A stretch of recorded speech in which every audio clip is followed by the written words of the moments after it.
Hello everybody, welcome to the Wonky Angle, where I talk about electronic music, both new and old. And today, I'm finally talking about the new album from Zircon, Arcology. Y'all have no idea how much I have been excited to finally get the chance to talk about the Baltimore-based producer and sound designer Andrew Aversa, aka Zircon. Or maybe you might have an idea by how long this video turns out to be, but whatever. I used to be absolutely obsessed with this guy's music when I was in high school. I was always fascinated by the sheer amount of variety in his catalog and his hard-hitting organic electronic style, combining trance and breakbeat and EDM with pretty much any other style under the sun, from IDM to drum and bass to world music to rock to orchestral music to video game music, especially video game music. He's been quite heavily involved in that sphere in particular, but I'll get into that in a bit. This guy has been a major formative inspiration for me since I was a teenager, and is probably the last of my biggest formative inspirations in the electronic music world that I have somehow never covered in a dedicated video before now. I mean, I've made sure to give him his flowers when I'm able to. His 2012 album, Identity Sequence, I've not only gone on record to retrospectively highlight as my #1 favorite album of that year, but also ranking as my number 56 favorite album of all time when I put together that list way back in 2016. But I've been itching for the chance to really go back and do a deep dive on like his fuller back catalog and highlight him in a review of a new album with the full and brief segment and everything for many years now. And the right time to talk about him never seemed to come around. It's been over 12 years since Identity Sequence, and the guy started to slow down his musical output significantly right around the time I started up this channel. But the wait is finally over. His long-awaited return to making a regular old artist album just arrived here on the 14th. Needless to say, I was absolutely stoked for this one. And of course, to fully illustrate why, I think I'll need to go through my thoughts on his previous discography so far. I'd say my quick thoughts, but they aren't going to be that quick. I've got quite the long-running history with this guy's music, but let's talk about it.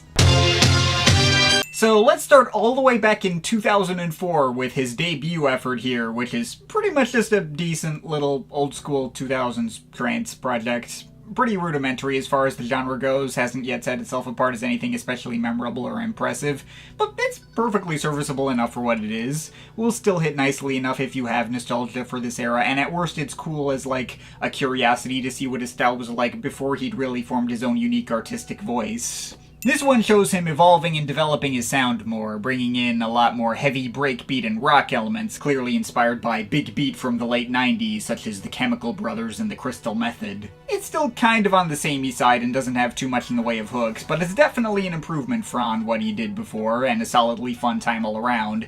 If all you need is the bangers, he's able to deliver more than enough of that, and I feel like it picks up even more in its last third as we get more striking highlights such as Endorphin, Studies in Ether, and Hourglass. But the point at which he really came into his own and started to fully realize his true potential as an artist was this album. There may be some nostalgia bias here, given I think it was the first album that I heard from him in full, but I feel like this is light years beyond anything he'd done previously. The grooves are even more hard-hitting and full-sounding than the ones on Impulse Prime, but they're also even more dynamic with much stronger hooks and melodies, as well as being more well-varied with each individual track setting down a unique identity within his organic big beat style. It also marks his first collaborations with this little-known vocalist named Jillian Golden, who would of course go on to marry him and become Jillian Aversa years later, and who absolutely knocks it out of the park, both on the incredible album opener Breathing You In, as well as the immersive and uplifting closer and title track. The album might be a tiny bit on the front-loaded side, and there's obviously that other later album of his which would hit even greater heights than this, but honestly, if you ask me what the best starting point to get into Zircon's music would be, I might actually point a little more towards this one. I already loved this album as a teenager, but it somehow might be even better than I remembered returning to it as an adult. Phenomenal shit. Okay, next up is an EP that, as per the title, shows him bringing in a crap ton of various world music instrumentation and trying to make his sound even more organic and well-textured than it already was before. May not be as strong on the melodic hook side of things as Anti-Gravity, but it's still quite the evocative listen, one of the more underrated entrants into his catalog, and a track like Enter the Temple was like the coolest shit ever to me as a teenager. Next up is an album almost entirely made out of drum and bass bangers. I do occasionally forget this is a main album given its theming around a single genre and its somewhat shorter track listing that can sometimes make it feel like more of a side offering in his catalog a la the World Circuit. But it still goes hard as hell all the way through. He still has the hooks and sound design to back himself up. And there's a few of my favorite cuts from him ever here, like the spacey Emerald Lounge or especially the jazz-centric Timeless. I also somehow forgot about the badass Asian-themed breakbeat workouts of Bushido Blade or the brighter cinematic melodies of Skyline and Star Trails. Another very strong effort. But now we have to start getting into his forays into video game soundtracks, since that comprises like more than half of his catalog.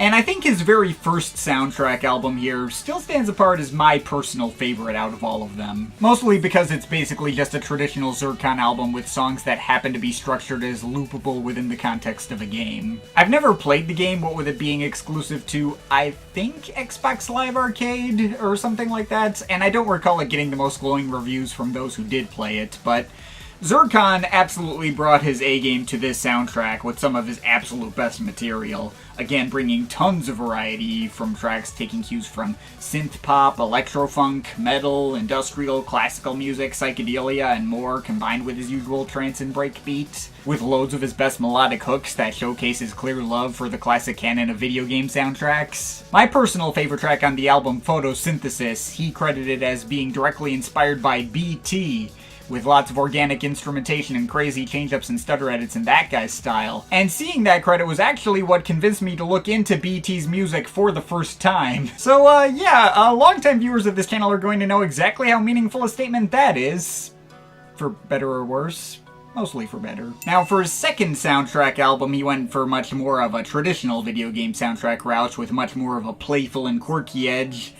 Although I'll have to be brutally honest and say the resulting album never did that much for me. This album just falls for a lot of the common issues I personally tend to have with just traditional video game soundtrack albums. Like, you're gonna have a lot of filler cues that make more sense in the context of a game, but are kinda redundant in the context of an album.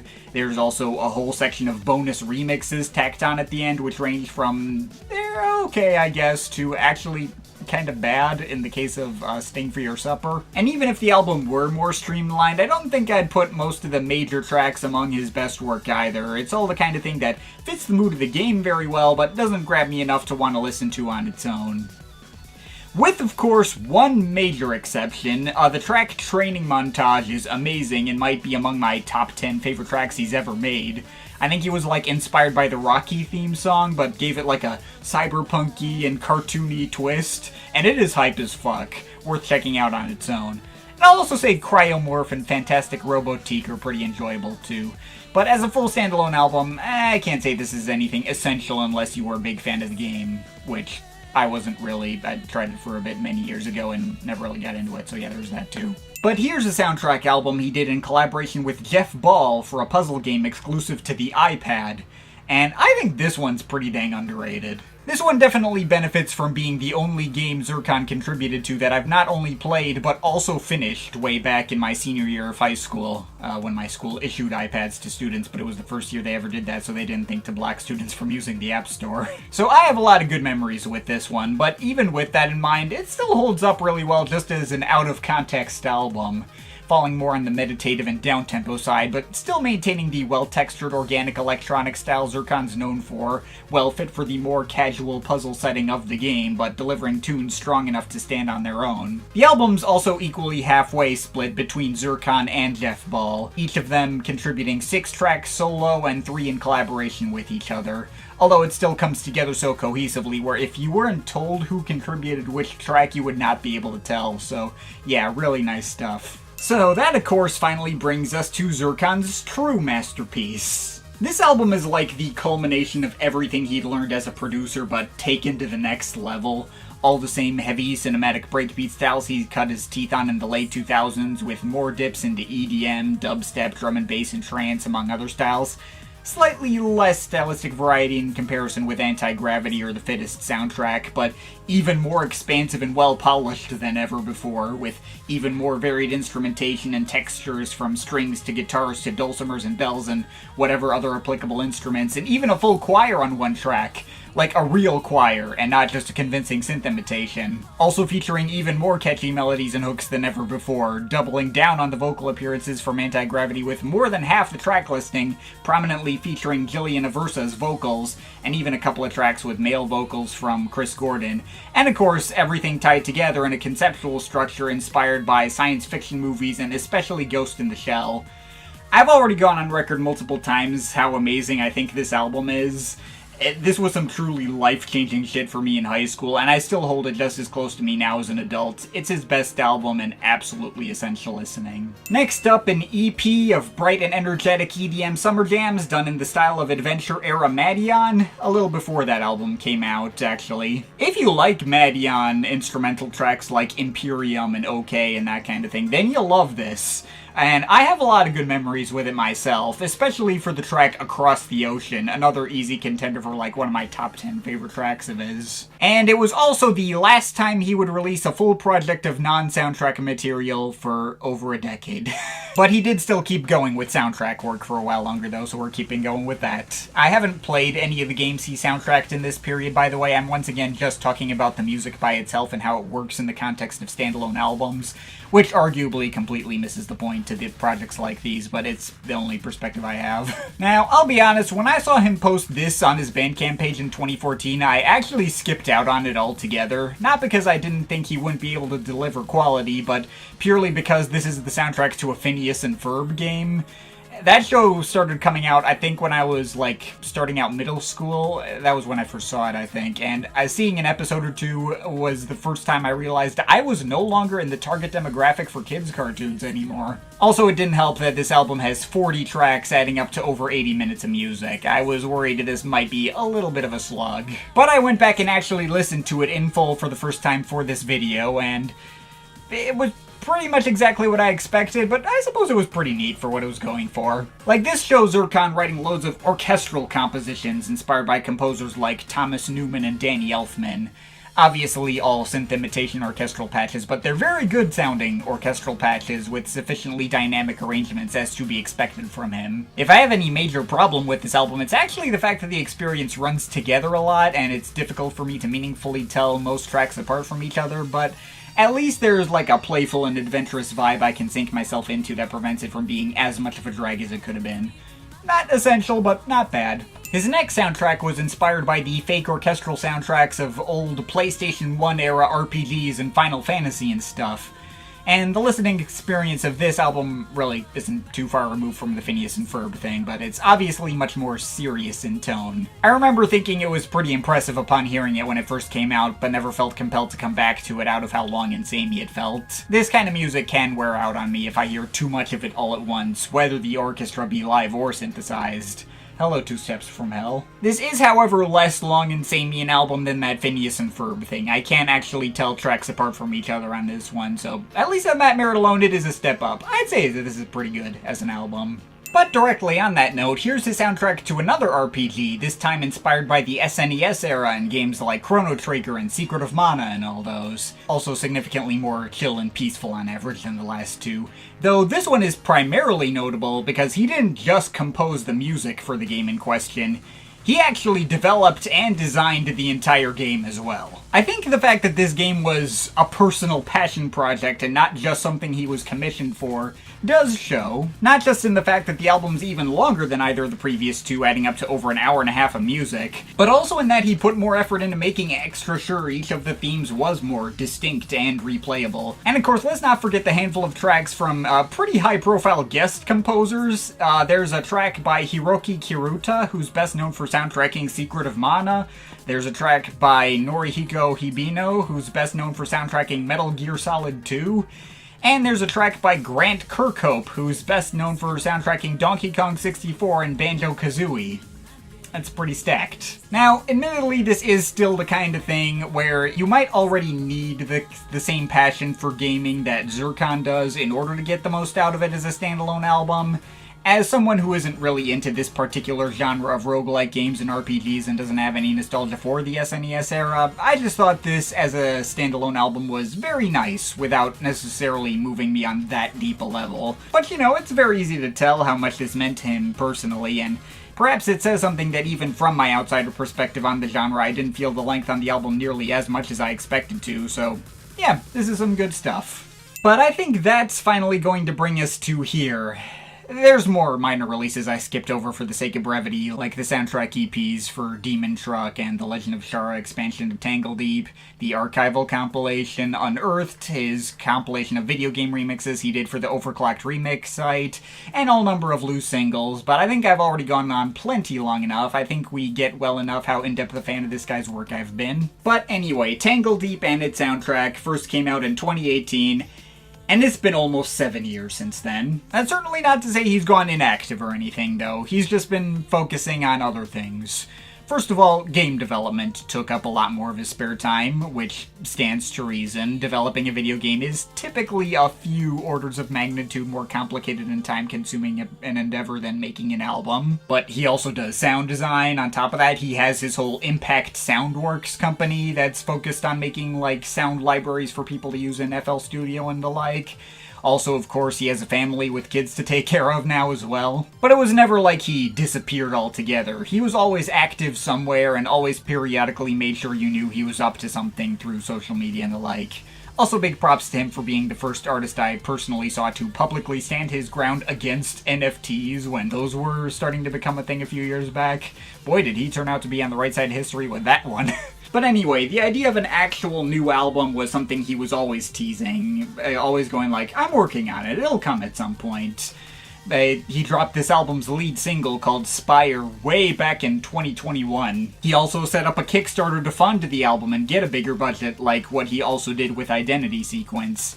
It always seemed like it was gonna be here soon, but without a time frame specific enough to nail down. The anticipation I had for this project kind of reminded me of the way I felt following Hybrid in the years leading up to Light of the Fearless in 2018. There was a part of me who was low-key hoping throughout 2024 that Zircon would just drop this album and steal the Album of the Year spot for himself at the very last minute or something. But I kept in mind, it probably would not be reasonable to expect my life to be changed by this album in the same way that Identity Sequence did. I am obviously not a high schooler anymore. I'm gonna be turning 30 this year. I've obviously experienced a heck of a lot more music since first becoming a Zircon fan, and I know well now that the length of time that it takes to make an album doesn't always correlate to its eventual quality. But at the same time, it's not like I need him to make an absolute masterpiece for me to be happy. I think he could have quite easily gotten away with like a regular old album of various electronic works without any big concept to tie things together. That's low-key kind of what Anti-Gravity was, and I would have been just as stoked to hear something like that. But Zircon did want to make this album a big event just like Identity Sequence, right down to also making it a loose concept record inspired by Blade Runner and the like, with extra time being spent on tie-in visuals care of Tomas Rodriguez. It was pretty much the exact same idea as Identity Sequence, save for maybe the lyrical subject matter, and all but forces a direct comparison. And after actually getting the album, I'm not entirely sure how much that really works to Arcology's benefit. Like, when you put these two albums right next to each other and directly compare them, I do think Arcology will look like a lesser copy. Especially considering this album is super short. It's only 10 tracks adding up to 41 minutes total. Identity Sequence's slightly meatier collection of 14 tracks felt like it better fleshed out its sonic environment. And I wouldn't say this album's shorter length necessarily translates to feeling tighter or punchier or having a track listing with less redundancy. It's just kind of Identity Sequence again, but less of it. Still, considering I was just talking about my feelings on video game soundtrack albums and how those often lead to overly lengthy or tiring out of context listening experiences if I'm not already a fan of the games, looking at an album like this that actively left me wishing I got more of it certainly is not the worst criticism I could be leveling. Neither is the album not being able to live up to one of my literal favorite albums of all time. I say if you just ignore the comparison with Identity Sequence altogether and purely take Arcology for what it is, I still had an absolute ton of fun with this, and I think it's another great album. Listening to it for the first time made me feel like he never left and that I was just being transported back to the best parts of the mid-early 2010s EDM scene where he last left off with his original music. A small but powerful little nostalgia bomb that clearly had a ton of work and care put into every detail. So, let's finally start talking about individual tracks on this thing. He starts with one of his best feet forward on opener The Pulse Within. Pretty much just gives you all the big bombastic electronic sounds you'd go in wanting and expecting out of an album like this. Bright and dramatic synth arpeggios creating huge expansive cinematic build-ups and paying off into satisfyingly heavy and rollicking EDM drops. Really like the somewhat squelchy texture of those lead stabs on the drop and how instantly hype-inducing and euphoric they all are. Also during the second build-up, Zircon actually contributes a little bit of his own wordless vocals. Processed pretty heavily, but still adding some cool extra texture. Great opener, not much else to say about that. And then there's ReSpire. This is a retooling of the Spire single he initially dropped like 3-4 years ago to first announce this album cycle. Now, I thought the original version of Spire was a pretty solid track, if not necessarily a mind-blowing one when it first dropped. There's some cool classical and Baroque-inspired cadences and the melodies being combined with a lot of flashy early 2010s style electro dubstep wubbing, which was plenty of fun. It's kind of like a cross between his old tracks Baroque Virus and Colossus. And while not much about this new version has changed purely from a compositional standpoint, it's given a huge upgrade from a production and sound design standpoint. It sounds way more expansive and impressive and imposing than it used to. The synths feel so much fuller sounding and high definition, and there's even a little bit of violin soloing thrown in there, care of Jeff Ball. The original may have been a fun banger, but this new version feels like it has a lot more weight and dramatic stakes behind it, and almost makes the original look like an unfinished demo by comparison. So yeah, that is pretty awesome. Next we got the first track with Jillian Aversa's vocals taking the lead on Take Me Away.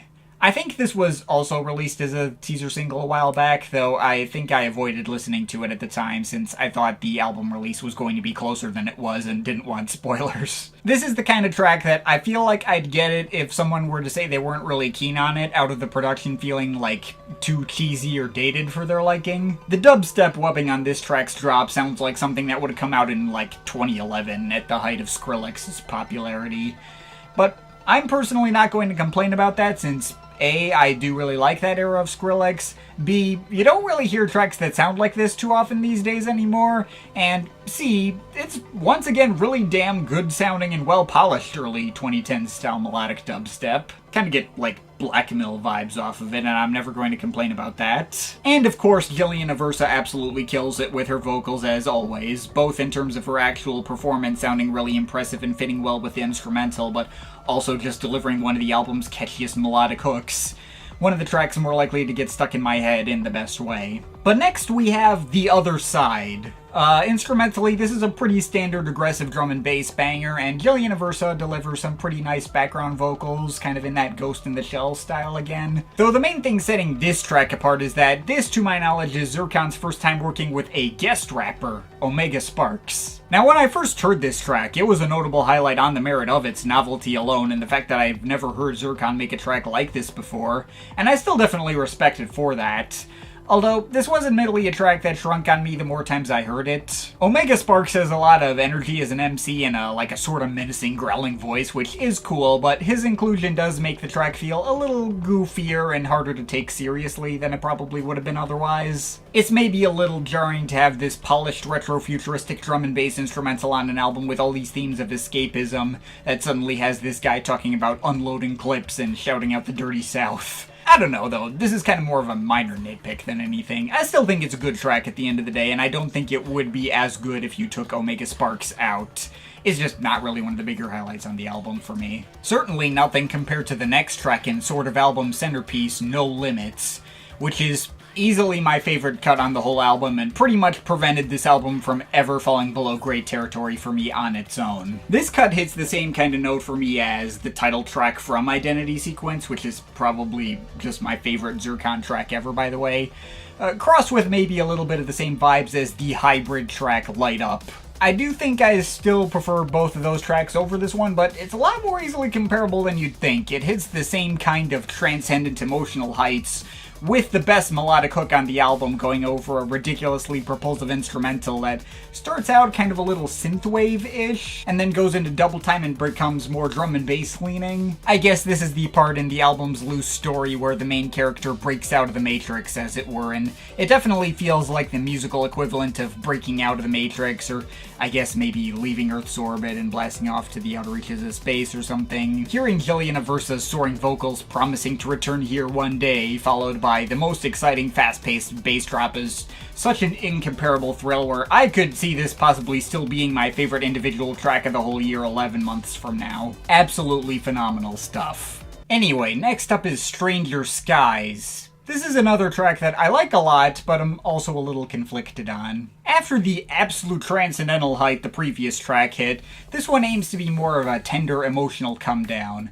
And when the track first started, I heard this airy blend of new agey synth pads and organic hand percussion taps and a little bit of MIDI piano thrown in there, which felt super immersive and pulled me in and conveyed a sadder tone shift immediately. Though the track doesn't really stick to that idea for the whole way through. It kinda slowly evolves into another standard, slightly more down-tempo EDM track with, I guess, a little bit of a Porter Robinson-y flavor to it, which felt less special to me and like we were returning to the album's status quo sound. There's still a lot of cool synth arpeggios layering over each other that I suppose take a bit of influences from the synth pioneers of old, and the track hits on the emotional note it's going for even in its punchier moments. But I guess those punchier parts don't stick out to me as much in context as the quieter parts. It's not like the album was in need for more banger moments than it already had. And I kinda wish the track had leaned further into its more ambient influences than it did in order to contrast more with the rest of the track listing. Still an exceptionally pretty track, I just feel like more could have been done with the idea. But I suppose the very next track, Modular Raindrops, ends up taking a similar idea and fulfilling that potential a heck of a lot more. This is the album's first instrumental track in a while and allows Zircon to explore more of the abstract side to his sound,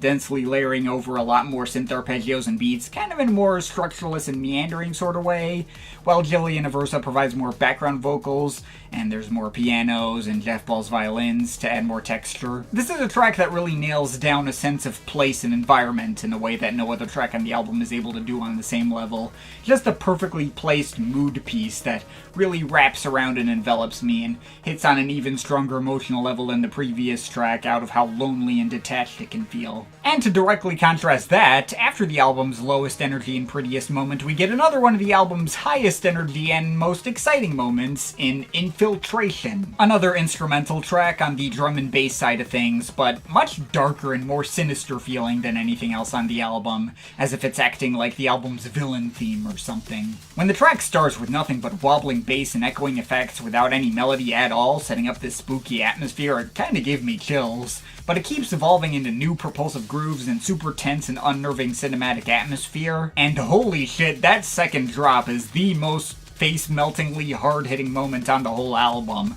Awesome shit, once again. Next we get the album's longest track, Generator, stretching on for 5.5 minutes, and not really delivering any interesting new ideas for the album that we hadn't heard yet before. I do understand this track's place in the album's overarching narrative, being like the moment where the main character shuts down the power to the city and all but forces the rest of her world to go outside and touch some grass. But I'm gonna be honest, this was probably my personal least favorite cut on the album. Like, it's another demonstration of how high Zircon's floor of quality is, and hits all the same kind of bright futuristic EDM grooves alongside more solidly pretty vocal performances from Jillian Aversa. Still a pretty solid track at worst, but I don't feel like this track had enough of a sonic identity in context of the album to really set itself apart and go the extra mile for me. Doesn't even really have much of a hook either. The melody just kind of goes wherever and feels a little aimless. And a track like this feeling as filler-ish to me as it does is going to be more of a hit against a shorter album like this than, say, a filler track on Identity Sequence like Memory or System might have been. The one part of the track that I do really like, though, is the very end. The last minute of the track focuses, like, entirely on this really warm and uplifting blend of synth strings, and that is really nice. Also makes for the perfect segue into the album's closer, Beyond Our Vision, which, despite also not having that unique sonic idea going into it, does leave a lot more of an impact, mainly thanks to having a far stronger and catchier melodic hook. Also feels like he's bringing back some of his old trance influences on this one, making it feel like this really bright and optimistic look towards the future meant to inspire hope in humanity. There may not be much to this track, it may be super straightforward for what it's going for, and it kind of ends abruptly too. But it's probably the track on the album that most grew on me the more time I heard it. The hook just stuck, Jillian Aversa really sells it like she fully believes in it, and it's just a sentiment we could use right about now, I guess. As ridiculously uncertain as the times we live in may be, we still have to keep moving forward, and Jillian Aversa certainly has a way of making it feel like things will get better. So yeah, that's finally everything on Arcology. Yeah, great album. I may have my issues with it, and I don't think it reaches the same heights for me as Anti-Gravity or Identity Sequence, but I'd still say it's one of his better albums, and certainly has plenty of moments able to go toe-to-toe with his best work. If this had come out in 2024 and I'd had enough time to digest it before Year Endless season, I don't think it would have stolen that Album of the Year spot. It would have made the list, but probably would have ended up on, like, the lower end of the top 10. And depending on how strong 2025 ends up being for electronic music, there's a chance this might only end up being an honorable mention on my next Year End list. But we'll see how that goes. At the end of the day, this was still a great comeback to get, and certainly made for a much stronger and more promising feeling start to 2025, especially in comparison to last year, where I didn't have any good Year Endless contenders until, like, several months into the year. This year started with a great album, so we're already doing a little better. More than happy just to have Zircon back and doing exactly the kind of stuff that made me such a big fan of his in the first place, and I'm overall feeling a solid 8 out of 10 on this. But of course, this is just my opinion. You can feel free to disagree with it, but I'd like to hear your thoughts, so leave the comments in the comment thing down there. Shout out to my Patreon supporters, they're awesome people. You want to add yourself to that list or make me review something, link to my Patreon is in the description. But yeah, that's pretty much it. That's all for today. See you next time.